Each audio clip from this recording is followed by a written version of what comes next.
कि किसी दूसरे के वंदे मातरम कहने से हमें कोई ऐतराज़ नहीं है। हमारा राष्ट्रगान जनगण मन है और हम राष्ट्रगान के सम्मान में खड़े होते हैं, सारे लोग सम्मान करते हैं।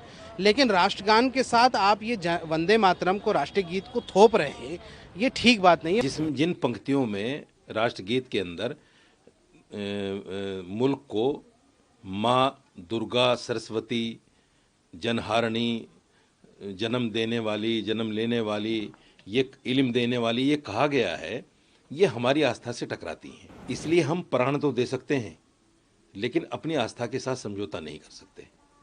हमारा सर कट जाए, लेकिन हम इन पंक्तियों को नहीं गाएंगे।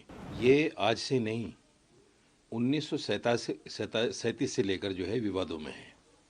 1937 में मौलाना अबुल कलाम आज़ाद, हुसैन अहमद मदनी, हसरत मोहानी वगैरह जो उस वक्त के बड़े आलिम थे, उन्होंने कांग्रेस को लिख कर दिया था बाकायदा कि इसमें कुछ पंक्तियां ऐसी हैं जो हमारी आस्था के साथ टकराती हैं।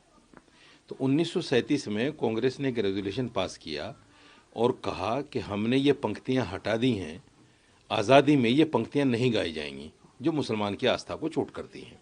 उस वक्त वो मामला ख़त्म हो गया। संविधान जब बना 1949 में, तो उसमें भी अभिव्यक्ति की आज़ादी दी गई और कहा गया कि किसी पर कोई चीज़ थोपी नहीं जाएगी। 2016 में राष्ट्रगान को लेकर एक मुकदमा सुप्रीम कोर्ट में आया, तो सुप्रीम कोर्ट ने कहा कि राष्ट्रगान के लिए अगर कोई खड़ा भी नहीं होता है उसके सम्मान में, तो भी उसको देशद्रोही नहीं कहा जा सकता। तो मेरा स्पष्ट मानना ये है, और जितने भी मुसलमान आलिम हैं, कि जिन पंक्तियों में राष्ट्रगीत के अंदर मुल्क को माँ दुर्गा, सरस्वती, जनहारिणी, जन्म देने वाली, जन्म लेने वाली, ये इल्म देने वाली ये कहा गया है, ये हमारी आस्था से टकराती हैं। तो हमारे पास ले दे के एक आस्था है। मुसलमान के पास सरकारी नौकरियां तो है नहीं, मुसलमान बहुत बड़े कारोबारी तो है नहीं, ले देकर हमारे पास आस्था है। अगर हम अपनी आस्था भी खो बैठें तो हमारे पास कुछ नहीं बचेगा। इसलिए हम प्राण तो दे सकते हैं, लेकिन अपनी आस्था के साथ समझौता नहीं कर सकते। हमारा सर कट जाए, लेकिन हम इन पंक्तियों को नहीं गाएंगे। सरकार इसमें बुरा माने, भला माने, मेरे देश का संविधान बिल्कुल स्पष्ट है, मुझे आज़ादी है। अगर कोई हम पर थोपने की कोशिश करेगा तो हम इतनी आसानी के साथ उसको बर्दाश्त करने वाले नहीं हैं, जैसे हमने बाबरी मस्जिद के फैसले को बर्दाश्त कर लिया, क्योंकि ये हमारी आस्था का मामला है। यानी इसकी अनिवार्यता को लेकर जो वो कह रहे हैं, आप भी उस बात से इत्तेफाक? बिल्कुल उस बात जो 28 के अंदर 28 जनवरी में एक फरमान पारित हुआ है गृह मंत्रालय की तरफ से कि तमाम सरकारी जगहों पर इसको गाया जाएगा, इसके सम्मान में सबको खड़ा होना पड़ेगा। तो मुसलमान तो नहीं गाएगा, मुसलमान नहीं गाएगा, उसकी जान चली जाए नहीं गाएगा। और मौलाना अरशद मदनी साहब ने जो कहा है, उन्होंने कहा है हम सुप्रीम कोर्ट जाएंगे इसकी अनिवार्यता को लेकर। ये ठीक है, हमारा संवैधानिक अधिकार है, ये भी हम ये भी करेंगे, लेकिन हम गाएंगे नहीं, बिल्कुल नहीं गाएंगे। जो वंदे मातरम को लेकर देखिए, हाँ, MIM पार्टी ने और बैरिस्टर ओवैसी साहब ने इस बात को क्लियर भी किया है कि किसी दूसरे के वंदे मातरम कहने से हमें कोई ऐतराज़ नहीं है और लोगों की अपनी अपनी आस्था है। लेकिन वंदे मातरम जो है वो जबरन थोपना सभी मज़हब के लोगों पर, ये बिल्कुल सरासर तानाशाही है और थोपना नहीं चाहिए। हम इस थोपने के खिलाफ़ हैं। हमारा राष्ट्रगान जनगण मन है और हम राष्ट्रगान के सम्मान में खड़े होते हैं, सारे लोग सम्मान करते हैं।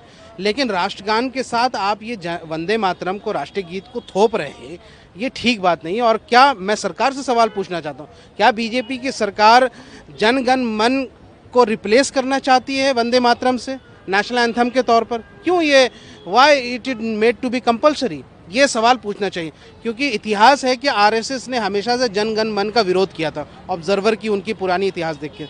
दूसरी बात कि अगर जनगण मन से जब यहाँ से सारे लोग उसका सम्मान करते हैं और ये हमारे राष्ट्रीय नेशनल एंथम का हिस्सा है, तो उसमें नई चीज़ जोड़ना ये किस एजेंडे के तहत किया जा रहा है? क्योंकि वंदे मातरम जो है वो RSS और BJP के एजेंडा को सूट करता है, इसलिए क्योंकि देखिए हमें किसी के एतराज़ नहीं है, लेकिन हमारा ये है कि सारे मुसलमान मोनोथिज़म को बिलीव करते हैं, एक ईश्वरवाद पे बिलीव करते हैं, और हम सब कलमा ला इलाहा इल्लल्लाह मुहम्मद रसूलुल्लाह पढ़ने वाले हैं, तो हम किसी और की इबादत नहीं कर सकते। वंदे मातरम में जो छंद हैं, जो वहाँ से जो उपन्यास में लिखा गया था, उसमें ये इथॉस है कि वो भारत माता को देवी के रूप में प्रस्तुत करते हैं और उसकी वंदना करते हैं।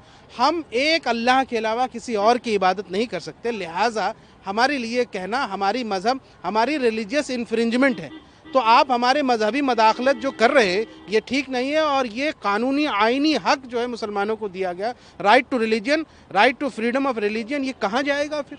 इसलिए हम इसका विरोध कर रहे हैं। और एक बात और कि भारत सरकार चाहे कुछ भी चाले, मोदी सरकार का अपना एजेंडा हो, आरएसएस का अपना एजेंडा हो, आप मुसलमानों की गर्दन पे छुरी रख करके आप उनको वंदे मातरम नहीं कहला सकते। इसके नाम पर जो नफरत फैलाने का जो नया शगुफा छेड़ा गया है, हम इसका विरोध करते हैं।